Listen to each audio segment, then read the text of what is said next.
بسم اللہ الرحمن الرحیم الحمد للہ رب العالمین والصلاة والسلام علی سید الانبیاء والمرسلین لا الہ الا اللہ صاحب الوحدانیت القدیمیت الازلیت الابدیہ۔ عزیز سامعین، السلام علیکم ورحمۃ اللہ وبرکاتہ۔ آج میں آپ کے سامنے ایک ایسے موضوع پر گفتگو کرنا چاہتا ہوں جو صرف کسی ادارے کی بات نہیں بلکہ دین کی بقا، قرآن کی حفاظت اور سنت کی اشاعت اور نسلوں کی اصلاح کا عنوان ہے۔ ذرا غور کیجئے، اگر دنیا میں سکولز، کالجز اور یونیورسٹیز موجود ہوں لیکن قرآن پڑھانے والا کوئی نہ ہو، قرآن سمجھانے والا کوئی نہ ہو، حق کی بات بتانے والا کوئی نہ ہو، نماز سکھانے والا کوئی نہ ہو، ادب سکھانے والا کوئی نہ ہو، آقا صلوات و السلام سے عشق سکھانے والا، آقا صلوات و السلام کی سنت بتانے والا دنیا میں کوئی نہ ہو، تو پھر ہماری آنے والی نسلیں کہاں جائیں گی؟ ہمارے لیے یہ بات جاننا ضروری ہے کہ مدرسہ کسی اینٹ کا نام نہیں، مدرسہ کسی عمارت کا نام نہیں، مدرسہ کسی کلاس روم کا نام نہیں۔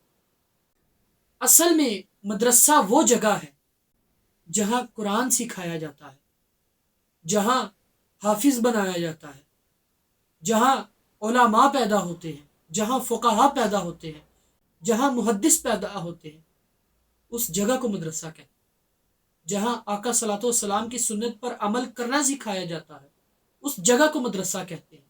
جہاں آقا صلوات و سلام سے محبت سکھائی جائے، اس جگہ کو مدرسہ کہتے ہیں۔ جس جگہ بزرگوں کا احترام سکھایا جائے، بڑوں کا ادب سکھایا جائے، یاد رکھیے کہ اس جگہ کو مدرسہ کہتے ہیں۔ ہم سب جانتے ہیں کہ آج کا دور فتنوں اور فساد کا دور ہے۔ موبائل، بے پردگی، بے حیائی، بد اخلاقی، ہر طرف ایک طوفان برپا ہے۔ ایسے وقت میں سوچئے کہ کون سی چیز ہماری نسلوں کو بچا سکتی ہے؟ وہ فقط ایک ہی چیز ہے، اور وہ یہی مدارس ہیں۔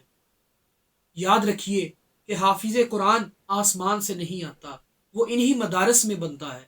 علماء خود پیدا نہیں ہوتے، وہ بھی انہی مدارس سے پیدا ہوتے ہیں۔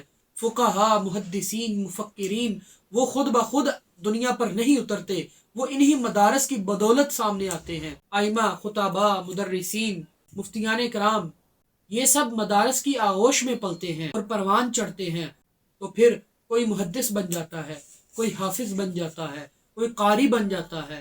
اگر آج آپ کا بچہ السلام علیکم کہنا جانتا ہے تو یہ مدارس کی بدولت ہے۔ اگر آپ کا بچہ بسم اللہ پڑھنا جانتا ہے تو یہ مدارس کی بدولت ہے۔ اگر کوئی نوجوان نماز پڑھتا ہے تو یہ مدارس کی بدولت ہے۔ اگر کوئی قرآن کی تلاوت کرتا ہے تو یہ مدارس کی بدولت ہے۔ اگر آج کسی میت کا جنازہ پڑھا جاتا ہے تو یہ بھی مدارس کی بدولت ہے۔ سوچئے کہ مدارس کا ہمارے لیے، ہماری نسلوں کی بقا کے لیے ان مدارس کا قائم رہنا کتنا ضروری ہے، ان کو مضبوط کرنا کتنا ضروری ہے۔ 3 باتیں یاد رکھیے: مدرسہ بچانا گویا کہ دین بچانا، مدرسہ بنانا گویا کہ نسل بچانا، مدارس کی خدمت کرنا گویا کہ اپنی آخرت سنوارنا۔ اب دیکھیے کہ آج ہم نے دنیا میں گزر بسر کرنے کے لیے، دنیا میں رہنے کے لیے اپنے کئی منصوبے بنا رکھے ہیں۔ ہمارے دل میں ایک خواہش ہوتی ہے کہ ہم اپنا گھر بنائیں۔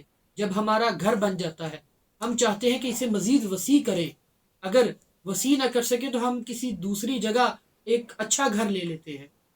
اس کے بعد اگر ہم کوئی دکان بنائیں تو ہم ساتھ ایک اور دکان بنا لیتے ہیں۔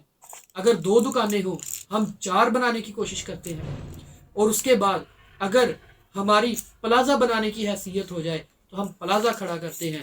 اس کے بعد ساتھ 2-3 اور پلازے بنانے کی کوشش میں لگ جاتے ہیں۔ مگر سوچئے کیا ہم نے آخرت کے لیے بھی کوئی عمارت بنائی؟ آج ہمیں عہد کرنا ہوگا کہ ہم مدارس کی عزت کریں گے، ہم مدارس کو ایک مقام دیں گے اور مدارس کو عزت دیں گے، مدارس کا دفاع کریں گے، اور دینی اور دنیاوی علوم حاصل کرنے کے لیے ہم مدارس کا رخ کریں گے، اور جہاں بھی کوئی مدرسہ زیر تعمیر ہوگا ہم اس میں بڑھ چڑھ کر حصہ ڈالیں گے، کیونکہ اگر مدارس مضبوط ہوں گے تو ہم مضبوط ہوں گے۔ اگر آپ چاہتے ہیں کہ آپ کی آنے والی نسلیں آپ کو یاد رکھیں تو ان مدارس کو مضبوط کریں۔ اگر آپ چاہتے ہیں کہ ہمارے علاقے میں بھی ایک اور دینی چراغ روشن ہو تو ہماری مہم کے ساتھ جڑے رہیں۔ اسی کے ساتھ مجھے اجازت دیجیے اور اپنا خیال رکھیں۔